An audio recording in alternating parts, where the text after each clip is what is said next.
A man noticed something off during his meal. The hulking guy at the next table seemed to be pushing a woman around. Maybe it was sympathy, maybe instinct, but he decided to speak up. I am not done talking! Well, I wish you were. Their eyes locked for a split second.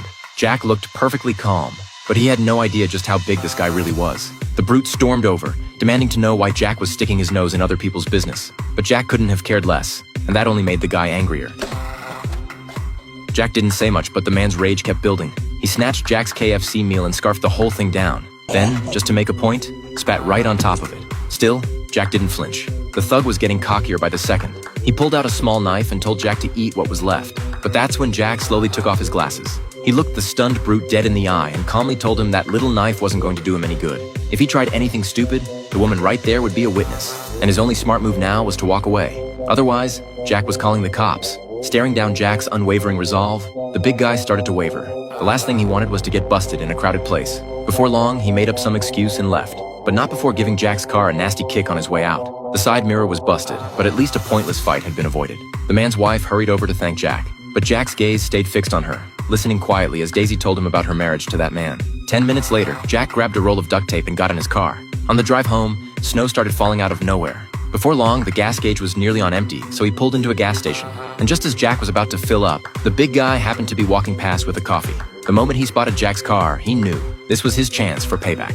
Once Jack pulled away, the man followed. Snow blanketed everything in sight as the brute stayed right on Jack's tail. But on that wide-open road, it didn't take long for Jack to spot the car tailing him in the mirror. He figured the guy was out for revenge, so he floored it, pushing the speedometer all the way up to 110. At a curve in the road where the sightline was blocked, Jack veered onto a side road and immediately killed his headlights. When the big guy drove past, he had no clue Jack was sitting right there in the dark. Only after the man was long gone did Jack start the engine back up to leave. But the real trouble was just getting started. The blizzard was getting worse by the minute, and visibility dropped to almost nothing. Jack reached over to wipe the windshield, and in that split second, he lost control. The car slammed into the roadside. He hit the gas trying to power through, but the tires just spun uselessly in the snow. He had no choice but to get out and check.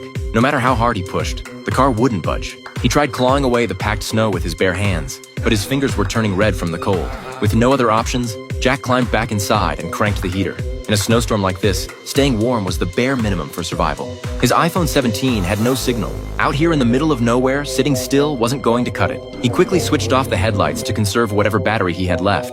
By the time dawn broke, frost had crusted over Jack's face. The storm was only getting fiercer. Jack realized he couldn't just sit here and wait to die, so he geared up and headed out on foot to find help. But before leaving, he walked around to the trunk. When he popped it open, he froze. Daisy was inside, bound and gagged. Jack was the notorious serial killer who'd been terrorizing the small town. He'd already murdered 18 women before this. It's just that this time, the blizzard had other plans. Now to stay alive, he had to take his chances out there. But Daisy wasn't about to sit tight. Once she was sure Jack was far enough away, she fought with everything she had to peel the tape off her wrists. Then she threw herself against the rear speaker panel over and over. Finally, she found a gap, and with one desperate shove, she forced the backseat down. All that mattered now was getting out of that car. But the moment she stepped into the storm, the howling wind sent her into a panic. Her breathing went ragged. She quickly realized there was no escaping in this, so she had no choice but to crawl back inside for warmth. After resting for 3 minutes, Daisy climbed into the front seat and started rummaging. First, she found a roll of film, then a small bottle, some kind of sedative. So that's how he'd knocked her out. Meanwhile, Jack was slogging through the snow when he stepped wrong and snapped his lower leg clean through. But there was no time to stop. Every second out here brought him closer to freezing to death. Fueled by pure survival instinct, he dragged himself inch by inch back toward the car. Luckily, it wasn't too far.